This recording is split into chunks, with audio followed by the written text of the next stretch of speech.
Hello guys, আমাদের সাথে আজকে উপস্থিত আছে এইচএসসি 27-এর আমরা যে মেগা এক্সামটা নিয়েছিলাম চলতরিতের উপর, সেই এক্সামের টপার আব্দুল মাজিদ। আব্দুল মাজিদ হচ্ছে রাজগুত্তরা মডেল মডেল কলেজ। কলেজের এইচএসসি 27 ব্যাচের। অলসো আমরা এইচএসসি 26-এরও মনে হয় একটা পরীক্ষা নিয়েছিলাম, হ্যাঁ সেই পরীক্ষাতেও তুমি টপ করছিলা। খুবই ইন্টারেস্টিং। এবং এই পরীক্ষাও মনে হয় তোমার পরীক্ষা দিতে খুব বেশি সময় লাগে না, এই পরীক্ষাটা ছিল না। অনেকক্ষণের, বাট তুমি হুম। মনে হয় 11-12 মিনিটের হ্যাঁ। মধ্যেই পরীক্ষা শেষ না, করে ফেলছো। 18 মিনিটে করছি, ওটা আচ্ছা, টাইমটা বললো যে কম আসছে। আচ্ছা, 18 মিনিটে শেষ করে ফেলছে। প্রশ্ন ছিল মনে হয় প্রায় 50টা। 50টা। এবং একটু আমাদের কাছে মনে হয়েছে একটা এইচএসসি ফার্স্ট ইয়ারের স্টুডেন্টের তুলনায় সেই প্রশ্নগুলো একটু ক্রিটিক্যাল, বাট ও কেমনে কেমনে যেন 18 মিনিটের মধ্যে সব সলভ করে ফেলছে। এই ইন্টারন্যাশনাল ফিজিক্স অলিম্পিয়াডের প্রিপারেশন নেওয়া তো এটা কোশ্চেন নেই না কিছু। ভুল জায়গায় চলে আসছি। যাই হোক, তোমাকে কয়েকটা প্রশ্ন করি, ওর কাছ থেকে আমরা আজকে কিছু সাজেশন নিব। যারা 27 ব্যাচের স্টুডেন্ট আছো, অনেকেরই পড়াশোনার স্ট্র্যাটেজি জানতে চাও তোমরা, যে কীভাবে পড়াশোনা করলে ইফেক্টিভলি পড়াশোনা করা যাইতে পারে, কখন থেকে গোল সেট করে পড়াশোনা করা উচিত। আজকে আমরা মাজিদের কাছ থেকে একটু শুনবো। সো প্রথমে মাজিদ, তোমাকে যদি একটা প্রশ্ন করি, সেটা হচ্ছে এইচএসসি শেষ করার পর, মানে বাংলাদেশে যদি তুমি থাকতে চাও, সেক্ষেত্রে তোমার তো অ্যাডমিশন টেস্টে অংশগ্রহণ করতে হবে।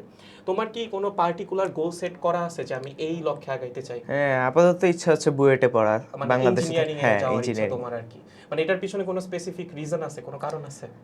আমার প্রথম থেকে হচ্ছে ম্যাথ, ফিজিক্স, কেমিস্ট্রি এই তিনটা ভালো ভালো লাগতো ছোটবেলা থেকেই। আচ্ছা। এর জন্য ওইটার প্যাশনেই আমি ইঞ্জিনিয়ারিং করতে চাই। আচ্ছা, কোনো হ্যাঁ, পছন্দের সাবজেক্ট আছে? সিএসসি বা ট্রিপলির মধ্যে আমি একটু আচ্ছা, কনফিউজ কোনটা নিব। ঠিক আছে, ওকে, বেস্ট অফ লাক। সামনে হোপফুলি দুইটার যে কোনো একটা পেয়ে যাবা। আরেকটা ব্যাপার যেটা জিজ্ঞাসা করব, সেটা হচ্ছে স্টুডেন্টরা, যেমন আমি 26 ব্যাচের এখন অনেক স্টুডেন্টকে দেখি যারা কনফিউজড, যে এইচএসসির প্রিপারেশন আগে নিব নাকি অ্যাডমিশনের প্রিপারেশন নিব, বা কখন থেকে অ্যাডমিশনের প্রিপারেশন শুরু করা উচিত, কোন সময় গিয়ে স্টপ করা উচিত, বা আদৌ এইচএসসি চলাকালীন অবস্থায় বা কলেজে থাকা অবস্থায় অ্যাডমিশনের প্রিপারেশন নেওয়া উচিত নাকি একদম অ্যাডমিশন টাইমে গিয়ে নেওয়া উচিত? তোমার কি মনে হয়, তুমি কিভাবে প্রিপারেশন? সর্বপ্রথম আমি এইচএসসির পর্যায়ে যে কোনো টাইম থেকে যদি পড়াশোনা শুরু করতে চাই, প্রথমে আমার গোল সেট করতে হবে যে আমি বুয়েটের দিকে যাব না ডিউর দিকে যাব না মেডিকেলের দিকে যাব। পরে ওই অনুযায়ী প্রতিটা চ্যাপ্টার প্রথমে আমাকে এইচএসসি কেন্দ্রিক বই পড়ে বা যেভাবে হোক প্রবলেম প্র্যাকটিস করে বইয়ের প্রবলেম করে হচ্ছে চ্যাপ্টারটা এইচএসসির জন্য শেষ করতে হবে। পরে অবশ্যই ওই চ্যাপ্টারের কোশ্চেন ব্যাংক থেকে ইঞ্জিনিয়ারিং কোশ্চেন হোক বা ডিউর কোশ্চেন হোক, যার যেটা গোল সেইটার কোশ্চেন ব্যাংক অবশ্যই করতে হবে ওই চ্যাপ্টার শেষে ওই চ্যাপ্টারের।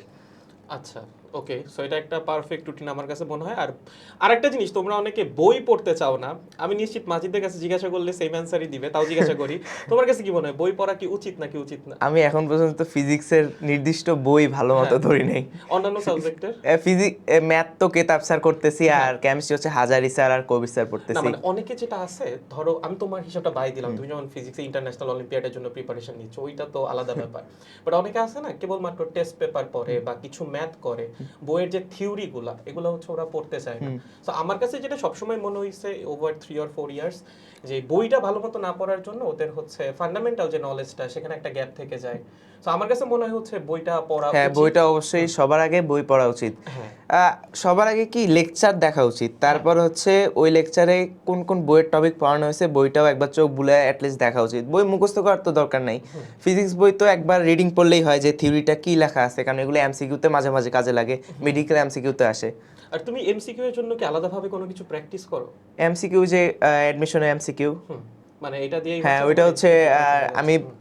চেষ্টা করি যে মানে 30 মিনিট টাইমার দেই বা 50 মিনিট টাইমার দেই, তার মধ্যে হচ্ছে 50 বা 100টা কোশ্চেন মানে আচ্ছা, অ্যাডমিশনের মতো আর কি ট্রাই করি মানে টাইম সলভ করার। ধরে ধরে হ্যাঁ, সলভ করার ট্রাই করো। হ্যাঁ। এই ব্যাপারটা তোমরা অনেকে মিস করো। তোমরা হচ্ছে ঠিক করো যে আজকে আমি 30টা বা 40টা এমসিকিউ সলভ করব, বাট তোমরা এটার জন্য তোমার যতক্ষণ সময় লাগে ততক্ষণ সময় ব্যয় করো। এটা কিন্তু করা যাবে না। একটা নির্দিষ্ট সময় ধরে হচ্ছে তোমার সলভ করতে হবে, কারণ পরীক্ষার হলেও তুমি একটা নির্দিষ্ট সময় পাবা। আরেকটা যেটা স্টুডেন্টদের খুবই কমন প্রবলেম, সেটা হচ্ছে পড়তে বসলে ডিস্ট্রাকশন চলে আসে। 30 মিনিট 40 মিনিট পড়ার পর আর পড়তে ইচ্ছা করে না। এটার কোনো সলিউশন তোমার কাছে আছে, বা তুমি কিভাবে মেনটেন করো?